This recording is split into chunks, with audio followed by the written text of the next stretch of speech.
औज़ुबिल्लाहिमिनश्शैतानिर्रजीम बिस्मिल्लाहिर्रहमानिर्रहीम। उम्मीद करती हूँ कि आप तमाम लोग खैर वाफियत से होंगे और बहुत कुछ हमारी क्लासेस से लेक्चर से सीख रहे होंगे। आज की नशिस्त में सबसे पहले सवाल जवाब हैं जो कल की वीडियो में हमारे पास कमेंट सेक्शन में आए थे। सबसे पहले इम्तियाज़ भाई हैं इंडिया से, ये कह रहे हैं कि एक मर्द है, 48 साल उसकी उम्र है, मगर उसकी तहरीक 4 नंबर है। अब हमें 4 का इलाज 1 नंबर करना है, गर्मी को सर्दी से तोड़ना है। तो क्या ये मरीज जिसकी सेहत 48 साल की उम्र की वजह से 2 नंबर होनी चाहिए थी, ये 4 नंबर का इलाज 1 में करेंगे तो ये 2 में चला जाएगा या कैसे इसका इलाज होगा? ठीक है, ये सवाल अपनी जगह है। बात को हमेशा रद्दुल वज़न के मामले में समझिएगा। मैं दोबारा कह रही हूँ, रद्दुल वज़न जिसमें आपकी उम्र एक तहरीक पीछे रह जाए। मिसाल के तौर पर आप 7 साल की उम्र के हैं और आप 7 साल की उम्र को हैं और आप आसाबी उजलाती में होने चाहिए थे, लेकिन किसी वजह से आप आसाबी गुद्दी में रह गए हैं, तो यहाँ पर हम अगली तहरीक की दवाई देंगे। और आप जवान आदमी हैं मगर आप किसी वजह से उजलाती आसाबी में रह गए हैं, आप अगली तहरीक की दवा लेकर अपनी तहरीक को पूरा कर लेंगे। बस यहाँ रद्दुल वज़न है और अगली तहरीक की दवाई है। उसके अलावा हर जगह इलाज बिल फितरत हमें देना है। 4 का इलाज 1 पर, 1 का इलाज 4 पर, 5 का इलाज 2 पर, 2 का इलाज 5 पर, 6 का इलाज 3 पर, 3 का इलाज 6 पर, क्योंकि हमें खून की कीमियाई तहरीक को वैसे ही सस्टेन रखना है और उज़वी तहरीक जो होती है उसको बदल देना है, उसकी शिद्दत को तोड़ना है। ये आगे जब हम तहरीक तस्कीन तहलील आपको पढ़ाएंगे तो फिर इंशाल्लाह वहाँ इसकी तवालत से बात होगी। यहाँ ये समझिएगा बात कि एक शख्स है, 48 साल उम्र है, 50 लगा लें, और वो 4 के अंदर है।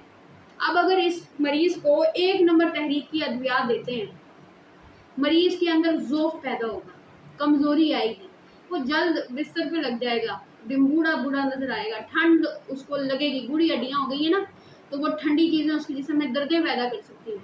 यहाँ ये खुलिया है कि या तो मरीज़ को 5 नंबर की तहरीक में आप खुद ले जाएं, 4 का इलाज उसको 5 अगली तहरीक में देकर उसको 5 करें और 5 से डायरेक्ट उसको 2 नंबर की दवा दे दें। कोई मसला नहीं, मरीज़ को कोई दर्दें नहीं, कोई तकलीफ नहीं। यहाँ इसलिए तो किताबों में लिखा हुआ है कि पहले जो कीमियाई तहरीक आपकी है वो नामुकम्मल है तो उसको मुकम्मल कर दें, या फिर उसको मशीनी तहरीक में ले आएँ और उसको फिर जब हम इलाज बिल फितरत देंगे तो आपका मरीज़ खुद ब खुद सही हो जाएगा। एक बात और है कि अगर कोई शख्स उसको 5 नंबर तहरीक में ले जाए, बुजुर्ग आदमी पहले ही गर्मी की वजह से परेशान था, 5 नंबर की ग़िज़ाएँ और दवाएं देंगे तो उसकी तबीयत में और उछाल पैदा हो जाएगा, गर्मी से उसकी घुटन और घबराहट और दिल भी ज़ौफ़ की तरफ जाएगा। बुजुर्ग आदमी है, दिल को भी कमज़ोर हमें नहीं करना, क्योंकि 5 नंबर में दिल के पास तहलील हो जाती है, उजलाती असाबी तहरीक में तहलील वाक़या होती है। ऐसे में हमें क्या करना होता है, 1 नंबर और 2 नंबर इन ग़िज़ाओं और दवाओं को मिला करके मरीज़ को दे दी। फिर ठंड की वजह से मरीज़ के जिस्म में जो दर्दें हो सकती थी या उसमें ज़ौफ़ आ सकता था, बुढ़ापा उसको हो सकता था, वो नहीं होगा और मरीज़ आपका 1 और 2 नंबर तहरीकों की इकट्ठी दवा इस्तेमाल करने से जल्द अपना सफ़र करके अपने घर में पहुँच जाएगा। दूसरा हमारे पास सवाल है, माज़रत के साथ, दूसरा सवाल हमारे पास उबैदुल्ला भाई ने किया है। वो कह रहे हैं कि एक जवान मर्द है मगर वो 1 नंबर की तहरीक में फंसा है, अब उसकी सेहत तो 3 नंबर में है, अब हम इलाज क्या करें? भाईजान देखिए, सिंपल खुलिया है, अब वो 1 में है, कहाँ उसने 2 का सफ़र तय करना था फिर वो 3 में पहुँचता, वो 1 में रह गया तो मर्ज में रह गया है ना, वो किसी वजह से वहाँ रुक गया है, अपने खाने पीने की आदत की वजह से। मिर्च मसाले उसने नहीं खाए, वो देसी घी मक्खन मलाइयाँ ही खाता रहा है, ठंडी चीज़ें ही खाता रहा है, बलगम वगैरह की ज़्यादती हो रही है। यहाँ आप इसको 1 पर 4 देंगे, मरीज़ की जिस्म की ठंड जल्दी उतरेगी और मरीज़ जो है वो ठंड ख़त्म होते ही हरारत मौजूद होगी, खुश्की खून में मौजूद होगी, खुद ब खुद वो अपनी सेहत के अंदर चला जाएगा। 1 का इलाज यहाँ हम 4 से करेंगे और फिर भी आपको समझ नहीं आ रही है कि क्या करें, तो फिर आप 3 और 4 दोनों मिला करके दे दें। जब आप 1 नंबर के मरीज़ को 3 नंबर और 4 नंबर की मिला करके देंगे दवाइयाँ, तो यहाँ ये मरीज़ मुकव्वी मैदा इस्तेमाल करेगा, क्योंकि आप जानते हैं 1 में मैदा बड़ा ख़राब होता है, गुर्दों का भी फंक्शन डिस्टर्ब होगा, उसका बीमारियां उसको कई तरह की 1 नंबर तहरीक में इस उम्र में लगी हुई होंगी, हो सकता है कि क्रिएटिनाइन का मसला भी आ रहा होगा। تو جب آپ 3 اور 4 اس کو ملا کر کے دیں گے مریض انشاءاللہ صحت کی طرف ہوگا۔ اس کے بعد ایک سوال اور ہے کہ 1 نمبر جو ہے وہ بچے کا علاج،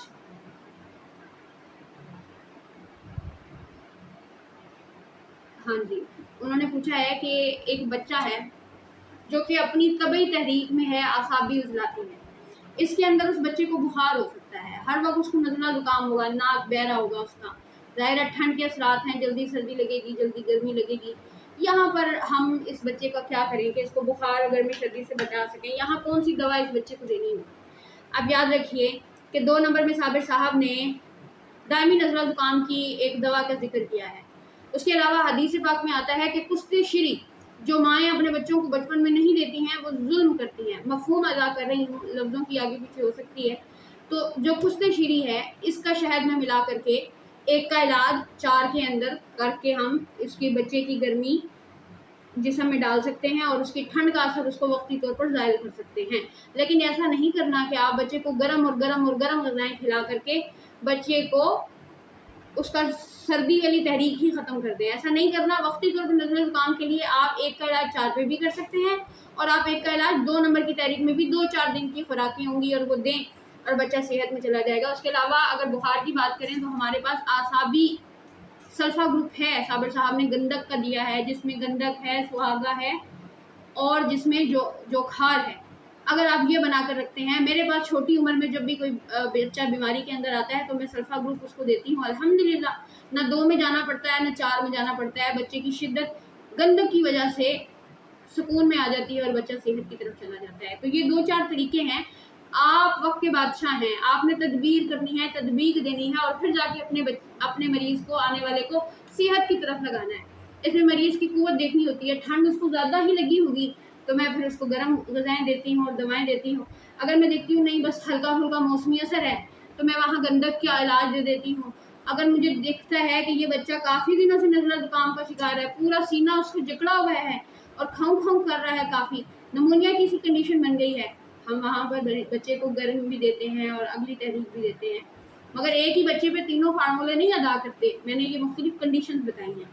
اس کے بعد ایک سوال ہے کہ ایک بچی ہے جس کی عمر 14 سال ہے، بھائی جان کہہ رہے ہیں کہ ایک بچی ہے جس کی عمر 14 سال ہے، اس کو آنکھوں میں الرجی ہے، نزلہ زکام رہتا ہے، کبھی کبھی سر میں درد ہوتا ہے، حیض آنے کے بعد شدید لیکوریا بنتا ہے، مگر وہ بچی اپنی تحریک کے سفر میں ہے، 14 سال کی عمر میں ہے، 2 نمبر تحریک میں ہے، اب اس کو 4 میں پہنچانا ہے تو ہمیں علاج معالجے کی کیا صورت اپنانی ہوگی؟ دیکھیں جب کوئی اپنے سفر میں ہو، بچی 2 کے اندر ہو، اگر وہ 2 کے اندر ہے تو اس کو حیض نہیں آئے گا، بچی کو حیض آئے گا ہی تب وہ جب 4 میں پہنچ جائے گی۔ آپ نے حیض کے بیان میں اگر کبھی پڑھا ہو یا پھر جب ہم تمس کے اوپر بات کریں گے تو میں آپ کو بتاؤں گی کہ ناف سے اوپر خون کا آنا کن تحریکوں میں ہے اور ناف سے نیچے بلڈنگ ہونا کس تحریک کے زمرے میں ہے، اور یہ 100% صادق بات ہے۔ تو پیارے بھائی اگر بچی 14 سال کی عمر میں ہے اور حیض اس کو آ رہا ہے تو پھر اس کا مطلب ہے کہ کہیں نہ کہیں حرارت اس کے جسم میں موجود ہے، آپ اس کی حرارت پوری کر دیں، آپ اس کو 4 میں دے دیں دوا، آپ اس کو 5 میں دے دیں دوا، بچی ٹھیک ہو جائے گی انشاءاللہ۔ ورنہ 2 نمبر میں حیض نہیں آتا جب تک وہ بالغ نہیں ہو رہی، بالغ ہوگی 4 میں پہنچ کر، ماہواری اس کو آئے گی 4 میں پہنچ کر، یا پھر کبھی کبھی بچیاں 3 میں سٹک ہو جاتی ہیں اور شروع کے حیض کے دن ہوتے ہیں تو 2 4 6 مہینے کے بعد ان کو ماہواری آتی ہے، اکثر مائیں اسی حالت میں بچی کو اٹھا کر کے لے جاتی ہیں کہ ہماری بچی کو پتہ نہیں حیض کی خرابی تو نہیں ہو گئی، حالانکہ ایسا نہیں ہوتا، وہ شروع کے دن ہوتے ہیں اور جسم اور بچہ دانی اور انڈے اپنی نشو و نما کو پہنچ رہے ہوتے ہیں، تو شروع میں حیض کی باقاعدگی ہونا عام سی بات ہوتی ہے۔ اس کے بعد یہ نام عجیب ہیں، انہوں نے آئی ڈی پہ لگایا ہوا ہے زوہان علی میں بھی ہیں، وہ کہہ رہے ہیں کہ تھوڑا کام کرنے سے سانس چڑھ جاتا ہے، یہ کس تحریک میں ہوتا ہے؟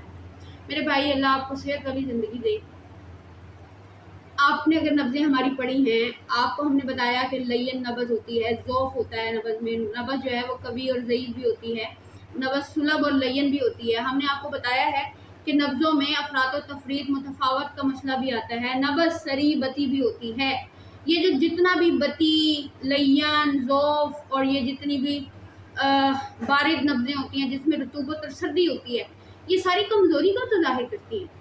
آپ بس یہ سمجھیے کہ سانس کا چڑھنا کمزوری سے ہوتا ہے اور یہ کبھی بھی کسی بھی تحریک میں آ جاتا ہے، 3 नंबर के मरीज को खुश्की और वायाबादी की ज्यादती की वजह से भी सांस चढ़ता है।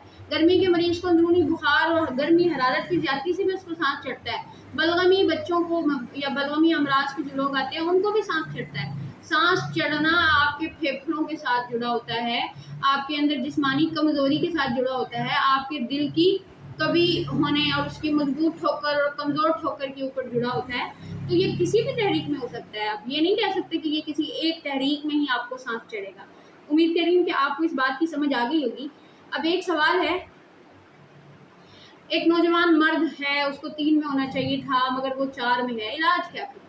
अरे भाईजान, वो आगे चला गया है, 4 में चला गया है, लड़की बन गया है, उसके जिस्म में मामलात अब सारे लड़कियों वाले हो गए हैं, हार्मोन्स मर्दाना के बजाय जनाना बढ़ गए हैं, वहम करेगा, सोचें उसमें आएंगी, उसको फिक्रें लगेंगी, उसका मैदा खराब है जी गर्मी की वजह से, औरतों वाले मामलात और जहानत होना शुरू हो जाती है, उसकी बीमारियां उसको लग जाती हैं 4 में।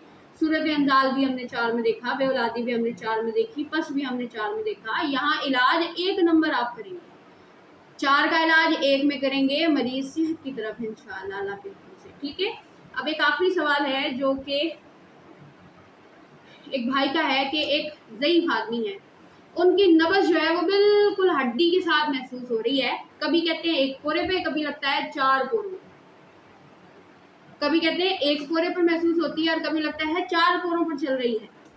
और फिर वो कह रहे हैं कि ये जो है वो मरीज को कभी कभी पखाना नर्म आता है और कभी उसको सुद्दे हो जाते हैं, दीगर अलामात भी लिखी हैं, लेकिन वो कह रहे हैं कि यहाँ इलाज क्या करना है। उम्र का तकाजा है, अगर वो मरीज आपको हड्डी के साथ नब्ज़ दे रहा है तो गौर तो करें, हमने हड्डी के साथ जो नब्ज़ आपको पढ़ाई थी, बताया था वो या तो 1 पोरे पे होगी या 2 पोरे।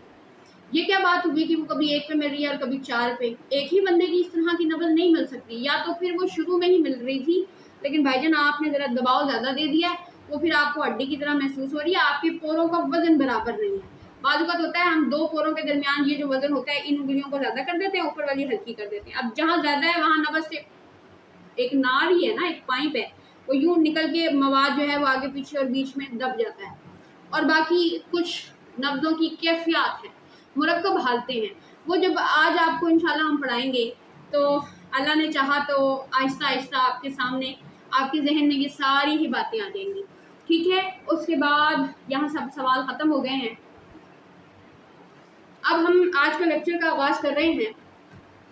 अल्लाह ताला आप लोगों को समझने की तौफीक दे, अल्लाह ताला आप लोगों को इल्म नाफ़े नसीब करे, अल्लाह ताला जहन के, कल्ब के सारे पर्दे हटा दे और ये इल्म ज़्यादा से ज़्यादा हम अपने अंदर हासिल कर सकें। देखिए, हम इलाज मुआवजे से ताल्लुक़ रखते हैं और अल्लाह की मखलूक और नबी पाक सल्लल्लाहु अलैहि वसल्लम के उम्मती हमसे आकर के इलाज कराते हैं। हमारे लिए तो ये काम एक इबादत भी है। आपने नब्ज़ों पर तशख़ीस सीखनी है, अगर आप नब्ज़ सीख जाते हैं, तशख़ीस सीख जाते हैं, तो आपको ना किसी तबीब के ग्रुप में बैठ कर के मरीज़ की बीमारियां और उसकी अलामात गिनवानी पड़ेंगी, ना ही किसी तबीब के पास रुक के ये कहना पड़ेगा कि ये करोड़ा देख लें और बताएं मैं इस मरीज़ को क्या दूं, ना ही आप लोगों को ये पूछना पड़ेगा कि मैंने जवारिश कमूनी दे दिया है और हुब्बे इनक़िलाब दे दूं मैं या फ़लाँ दवाई दे दूं, ऐसा कुछ नहीं करना पड़ेगा। आप लोग सेल्फ मेड हो जाएं, अपनी मरीज़ों को खुद से तशख़ीस करें, पूछे बगैर, बेसाखियों के बगैर चलने वाले हो जाएं। जब आपके दिल में अफरात तफरीत नहीं होगा, वहम और वसवसे नहीं होंगे, आपने जो कुछ पढ़ा और उसको पूरी अपनी इस्तिताअत को अमल में लाते हुए आपने मरीज़ की नब्ज़ देख ली, तो आप दवा फरोश नहीं रहे, आपने मरीज़ की तदबीर दी उसके मर्ज़ के साथ और फिर उसको इलाज दिया, तो वो इंशाल्लाह सेहतयाब हो जाएगा। देखिए, ये प्लेटफॉर्म बनाने का कोई नमूद का मकसद नहीं है, कोई उस्तादी हासिल करना नहीं चाहती हूँ, ना ही कोई ऐसा मामला है कि मुझे कोई ऐश व इशरत की ज़रूरत है। इस चैनल को बनाने का सिर्फ एक मकसद था, वो ये कि नब्ज़ शनासाई पर हम लोग कंफ्यूज हैं, नब्ज़ सीखने के अंदाज में हम परेशान हैं, नब्ज़ देखने के अंदाज में, और आज के इस तेज़ तरक्की मशीनी दौर जिसमें फुर्सत किसी के पास नहीं है, मैं समझती हूँ कि हम आकर के 3-3, 4-4 साल तबीबों की, अपने उस्तादों की शागिर्दी में बैठ भी नहीं सकते कि वो हमें टोटा टोटा करके नब्ज़ का इल्म देंगे, हम उनकी कदम बोसियाँ करेंगे और फिर भी इल्म पूरा हासिल नहीं हो सकेगा, तशनगी पूरी नहीं होगी। एक बेहतर अपॉर्चुनिटी आप लोगों के पास है, जो कुछ पढ़ा रहे हैं उसको अच्छे से समझने की कोशिश करें, रोज़ का सबक रोज़ याद करें, इंशाल्लाह जैसे मैं याद कर सकती हूँ आप लोग भी याद कर सकते हैं। और दूसरी बात ये कि मैंने तकरीबन 7 से 8 बार नब्ज़ों की क्लासेस ली और फिर कई बार पढ़ा और फिर जा कर के ये बातें अमली तौर पर जब प्रैक्टिस में आई, मरीजों को देखना शुरू की, तब जाकर के ये याद हुई। मेरा भी जहन आप लोगों के जैसा ही है, जब मैं याद कर सकती हूँ तो इंशाल्लाह आप लोग भी याद कर सकते हैं। पर घबराना नहीं है, ना खुद पर बर्डन डालना है, रोज़ का काम रोज़ करते जाए, इंशाल्लाह ये आपको पानी की तरह याद हो जाएंगे। मुरक्कब लफ्ज़ों की बात आज हमने करनी है। आज तक अभी तक जितना सबक पढ़ाया वो कानून मुफरद अज़ा की 6 लफ्ज़ें और उनके मुख्तलिफ अंदाज बताए थे। अब मुरक्कब लफ्ज़ों की तारीफ यूँ होती है कि जब 2 या 2 से ज़ायद अंदाज बाहम इकट्ठे हो जाते हैं तो वो एक मुरक्कब कैफियत इख्तियार करते हैं, और इन मुरक्कब कैफियत की रोशनी में ना सिर्फ मरीज़ के हालात, उसके वाक़यात, उसके जिस्म के मामलात ही आपको पता चलते हैं, बल्कि मरीज़ की जिस्म को कौन सा मुजर्रिब दवा देनी चाहिए ये राज भी आपके सामने ज़ाहिर हो जाता है। ठीक है, ये याद करेंगे क्योंकि मुफरद अंदाज बड़ी मुश्किल से मिलते हैं। हमारे पास लफ्ज़ें आती मुरक्कब अंदाज में ही हैं। हमारे पास मुरक्कब की टोटल बहुत सी इकसाम हैं, मगर साबिर साहब ने हमारी आसानी के लिए हमें 14 मुरक्कब लफ्ज़ें दी हैं, जिनमें लफ्ज़ अज़ीम है, लफ्ज़ गलीज़ है, लफ्ज़ गज़ाली है, मौजी है, दूधी, नमली, मंशारी, मुतरक़ी, मुसल्ली लफ्ज़ है, मुर्तइश है, ज़ुल्फ़तरा है, वाक़िया फ़िल वस्फ़ है। इस तरह की ये तकरीबन 14 लफ्ज़ें हमारे पास मौजूद हैं। हम कोशिश करेंगे कि रोज़ की 2 लफ्ज़ें आपको बताएं और उसके अंदर सराहत से समझाने की कोशिश करें कि ये लफ्ज़ होती कैसे है, ये लफ्ज़ बन कैसे जाती है। हमारे साथ फरमाते होते थे कि नबस जो कि लफ्ज़ अज़ीम कहलाती है, इस लफ्ज़ अज़ीम की पहचान ये है कि हमारे पास नबस देखने के 3 अंदाज हैं। सबसे पहले अंदाज है शर्फ। हमने हाथ रखते ही नबस को महसूस किया, नहीं मिली हम दबाते गए। जो शर्फ है, लफ्ज़ अज़ीम में शर्फ भी होगा, और जो 4 पोरों तक हम मरीज़ की तवालत देखते हैं नबस की, लफ्ज़ अज़ीम में तवालत भी होगी। और उसके अलावा जो हम नबस की अर्ज़ को देखते हैं, पूरा पोटा के आधा पोटा, वो भी इसमें मुकम्मल होती है। यानी कि लफ्ज़ अज़ीम वो लफ्ज़ है जो कि अपने शर्फ के एतबार से, अपने तूल के एतबार से और अपने अर्ज़ के एतबार से ज़्यादा होती है। ये लफ्ज़ जो है वो अपने तूल, शर्फ और अपने अर्ज़ के एतबार से ज़्यादा होती है। यानी कि इधर जिस्म के अंदर कुव्वत पूरी, हरारत पूरी, रतूबत पूरी, बल्कि ज़्यादा ही है। इसकी मिसाल ऐसे है, वो बताते थे कि झांसी की रानी बड़े बहादुर, बग़ैर किसी डर के, खौफ के, मुसीबतों के आगे खड़े हो जाने वाले डाकू किस्म के, दलेर किस्म के लोग इस नब्ज़ के अंदर होते हैं। और ये नब्ज़ हमने देखी है लोगों की, ऐसा नहीं है कि ये नब्ज़ मिलती नहीं है, ये होती है नब्ज़ अज़ीम। लेकिन नब्ज़ अज़ीम की एक ज़िद भी हमारे पास मौजूद है, वो है नब्ज़ कसीर। यानी कि वो नब्ज़ जिसका ना शर्फ है, ना उसकी तवालत 4 पोरे है, ना उसका अर्ज़ पूरा पोटा है, बल्कि वो ज़य्यक भी है, कसीर भी है, मुनखफ़िज़ भी है। जो हमारे सारे लेक्चर सुन रहे हैं वो समझ गए होंगे कि ज़य्यक बारीक को कहते हैं, मुनखफ़िज़ नीचे को कहते हैं, और कसीर छोटे 2 पोरों पर। ये नब्ज़ जो है वो अज़ीम नब्ज़ की बिल्कुल ज़िद होती है, और इसमें तूल की, शर्फ की और अर्ज़ की कमी होती है। इसका मतलब ये मरीज़ बुज़दिल होता है, डरपोक किस्म का होता है, अपनी बात को डिलीवर करने वाला नहीं होता है, इसके अंदर कोई डिसीजन मेकर नहीं होता, अपनी बात पर कायम रहने की खुसूसियत इसके अंदर नहीं होती। और ये नब्ज़ भी हम देखते हैं चोर, लुटेरों की, मजलूक लोगों की अक्सर ये नब्ज़ें होती हैं। तो इसमें आपको पता चलेगा कि ये नब्ज़ जो है वो आपने अब बताना है कि नब्ज़ अज़ीम और नब्ज़ गलीज़ हमें कानून मुफरद अज़ा की किस किस नब्ज़ में मिल सकती है। आप लोगों का टेस्ट है, देखते हैं हम लोग आप लोगों को कुछ पढ़ा है, समझ भी आता है कि नहीं। और नब्ज़ अज़ीम और नब्ज़ कसीर के दरमियान में नब्ज़ मोतदिल है, वो ये बताती है कि न नब्ज़ शर्फ में है और ना ही बहुत मुनखफ़िज़ है, कहीं मोतदिल ये नब्ज़ नहीं होती, बस एक मयार होता है, इसलिए मैं इस पर ज़्यादा तवज्जो नहीं देती हूँ। उसके बाद हमारे पास नब्ज़ अज़ीम के असबाब हैं। ये आज पहली बार आप पढ़ेंगे, जो लोग क्लासेस ले चुके होंगे पहले नब्ज़ों की, उन्हें यकीनन ये बात आज जानने को मिलेगी कि नब्ज़ अज़ीम के असबाब भी होते हैं। नब्ज़ अज़ीम तब होती है जब क़ुव्वत क़ल्ब शिद्दत पर, ये जो आला है, कवामे आला हमने पढ़ा है, नब्ज़ की सख्ती या फिर उसकी सुलब और लय्यन पर। नब्ज़ क्योंकि अपनी नरमी की वजह से फैलने और सिकुड़ने के अंदर अपने अंदर खुसूसियत रखती है, तो नब्ज़ का कवाम में आला नब्ज़ का आला, नब्ज़ की कुव्वत और नब्ज़ की जो हाजत है, जो उस आदमी की हाजत है, वो बहुत ज़्यादा शिद्दत पर होती है, तो नब्ज़ अरीज़ पैदा होती है। मसलन कि एक आदमी है, उसके अंदर किसी काम के करने की ख्वाहिश है, इरादा है, मजबूत आदमी है और उस पर वो मेहनत भी करता है, डट के अपने असूलों पर कायम है। इसकी नफ्सियात की वजह से, इसकी ज़हनी और जिस्मानी मेहनत की वजह से और इसकी इरादे की वजह से ये नब्ज़ अज़ीम हो चुकी है। ठीक है सामने किराम, ये नब्ज़ अज़ीम हो चुकी है। ये इस बंदे की सदाकत की भी दलील है, उसकी बहादुरी की भी दलील है। और एक आदमी है जिसकी नफ्सियात है कि भाई मैं झूठ बोलूँगा, अपना फ़ायदा ले लूँगा, मैं कहीं फंसूँगा तो मैं निकल जाऊँगा, अपनी जान बचाऊँगा, कसम भी उठा लूँगा। ऐसे बंदों की नब्ज़ें फिर अजीम तो नहीं होती हैं, फिर ऐसे लोगों की नब्ज़ें कसीर होती हैं।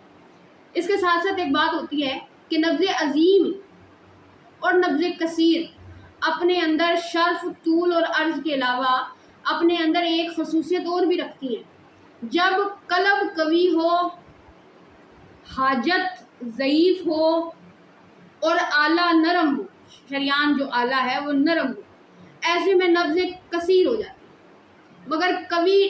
मगर कलब की जो ताकत है वो कवी नहीं है, हाजत शिद्दत में है, आला सख्त हो गया है, सुलभ हो गया है, तो नब्ज़ के एक अंदाज इसमें शामिल हो जाता है जिसे हम सरी कहते हैं। नब्ज़ अजीम आपको कभी कभी सरी भी मिलती है, तेज तेज चलती है, लेकिन हाजत की कमी है, आला सख्त हो गया है, शरियान सख्त है, सुलभ है, मगर कुव्वत की कमी हो चुकी है।